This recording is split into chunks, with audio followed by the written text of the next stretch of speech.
Gaffer, after 2 long trips on the road, you must be pleased to get back to home park. That's a long trip getting back, innit? So yeah. No, of course. Listen, it'd be nice. We've been away on the road, as you've said. It'd be nice to get back to home park with the fans behind us. You obviously played in horrendous conditions at Carlisle last week, but you managed to not only win convincingly, but play a really nice brand of football. That must be really pleasing for you. Yeah, it is. Listen, it is what it is. Everyone knows now our brand of football and what we're trying to do, and we can't change. We can't go back to front because that's not us, and we haven't recruited players for that. We need to get the ball on the floor and play good football, in which we're doing. So it was no coincidence that we played the right way. We'll always do that. Yeah, the conditions was tough, but listen, it is what it is. It's a ball, it's grass, it's 11v11, and as long as we're the better team, then I fancy us to beat most teams. With any luck, it might be a little bit nicer here this weekend. I haven't actually checked the weather, but I hope so. You've only lost 2 games at home in the league all season. What do you think it is that makes you so hard to beat here at home park? Well, I think obviously home park is becoming a fortress for us yet. We've only lost 2, and you're disappointed in the 2, but listen, in them games we'd lost, you'd like to think we possibly should have won. But it's not to be. But I think it's coming to home park, and obviously with the new stand now, and it's bouncing, the fans are singing, and it is become a fortress. We want to make it a fortress, which I think we have, but also for teams coming here, I think it's a tough ride that's got to travel 5, 6, 7 hours, however long it takes them on a Friday to get here. But we've got to use that to our advantage, and we certainly have. And I think we said all along we want to be hard to beat here, and we've certainly done that. But again, I think it's the football, the brand of football we're playing on the pitch, lovely pitch, doing the right things, and then when you've got the supporters behind you, backing you, there's only one way it can hopefully go. You're hard to beat here, but obviously you're increasingly hard to beat away from home. You're top of the form table the last 6 games. I think over the last 12, only Swindon have matched you. You must feel that it's really coming together. Yeah, well, I've said, haven't I? We've become a good team, and you become a very good team, and then hopefully you become an excellent team. And when you become an excellent team, you should see light at the end of the tunnel if we can get to that position. We're not getting too carried away yet. We're playing the right brand of football, playing the right style of football, creating chances. We're keeping the ball out the back of the net, scoring goals, and that's part and parcel of football, isn't it? But we want to be hard to beat all over the country, wherever we go, whether it's at home, whether it's Carlisle. We want to make sure we're hard to beat, and we're certainly doing that. We made a few additions to the squad since we last played here. Obviously extended Josh Grant's loan, but he hasn't been able to feature.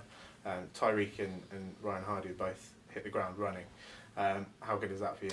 Yeah, listen, it's brilliant. We knew Tyreek hit the ground running because he'd been with us in-house for a couple of weeks before we'd signed him. He'd trained a few times with us. He knew what type of football we wanted, the style of play, and what we wanted from him as a player, and we've worked with him.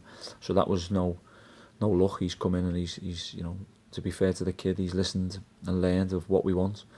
And then obviously Ryan to join up with the team on the Thursday night and just put a training session on the Friday. And then I think we've seen what he can give you. He's rapid, he's got good ball retention, and there's words to me where he can sniff a goal out. So, and he'd done that. Possibly should have had 2. But listen, we know what he's about. We know them 2 players, and with Josh coming back into the fold, we're very solid as a team now. So really pleasing with all of them. And of course, Luke Jeffcott in some ways feels a little bit like a new signing. He's gone away, come back, scored 4 goals in 2 games. Did you ever really honestly expect to return that strong from him? Probably not. Not 4 in 2, no. But again, I think we've said all along, and when you're creating chances the way we create, then you just have to be in the right place at the right time, and you will score goals. And it's no coincidence Luke's done that. Yeah, he's had to take them goals because he's been very competent and very confident in putting them in and compose you when they're coming his way.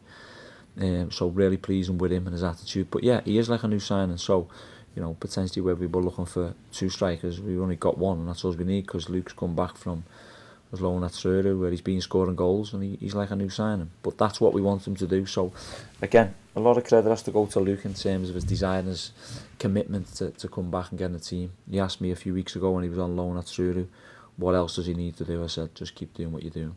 And if you keep doing what you're doing, you'll get a call back. And he's done it. So, fair play to him. He's in the team. He knows the hard work. The easy part was getting him here and getting him in the team. The hardest part's him staying in the team, and he knows that. So he keep his head firmly on the ground, his feet on the ground also, because he's a level-headed kid. We won't put no distractions his way, and hopefully he continue his good form he's in. I was going to ask actually, you sort of mentioned it there with keeping his head on the ground. Now that he has achieved an almost perfect start to returning to the first team, what do you see your role as a former striker and as his manager in terms of mentoring him now and keeping him in the team? Yeah, just don't speak to him as much as we need to, really. It's just a case of going keep doing what you're doing. He knows what's expected. So do all the players. There's only ever a couple who need an arm round, and when things are not going quite well, or they need that little bit of love and tender care, as we should say. But Luke's fine. There's no need to speak to him about anything. There's no need to tell him about anything. He's doing the job he's asked, required, and we want him to continue that. And if he keeps doing what he's doing and gets in the right place at the right time and keeps keeping the ball for us and linking up play, then he'll continue to score goals. Looking forward to this weekend. You've got Mansfield and Graham Coughlin. You've got a manager who you only started here in the summer, but this will be your 5th meeting against the Graham Coughlin team. Is that helpful? Does it make it harder? Does it matter? It doesn't matter. I've got to spend 3 days with him next week as well on the pro licence. So, but no, look, Graham's he's a good bloke. He's a good manager. He's obviously done a good, outstanding job for this football club when he was a player. We've got mutual respect for each other. But we're locking horns against each other on Saturday. He's obviously needs to get off to a winning start, although they've lost the last 2 and won and drawn. But again, look, that we take nothing for granted with Graham's teams. He's going to have them well organised. He's hopefully looking to get a few signings in. But again, we respect each other. But it's not about me and Graham. It's about the 2 teams. And that's what it'll be about. Not about me and Graham. It's just a case of we're in the dugouts as the managers and the main men. But again, as I'll always say, we won't take nothing for granted. We respect Mansfield for what they are and what they've done previous. They've got some fantastic players in there, and we know it's going to be a tough encounter. And last one from me. Last time you played here on New Year's Day, you had an attendance of over 15,000. What would your message be to supporters who are maybe thinking about buying a ticket but haven't done so yet? Just buy it. No, look, I think they know. I think we're getting complimented up and down the country, and especially from people around Plymouth area and Cornwall and everywhere else. They see the brand of football we're playing. But again, look, I know everyone can't afford tickets and come because it does cost a lot of money, but we're grateful for the support. So whether it's 10,000 or 15,000, we're always grateful.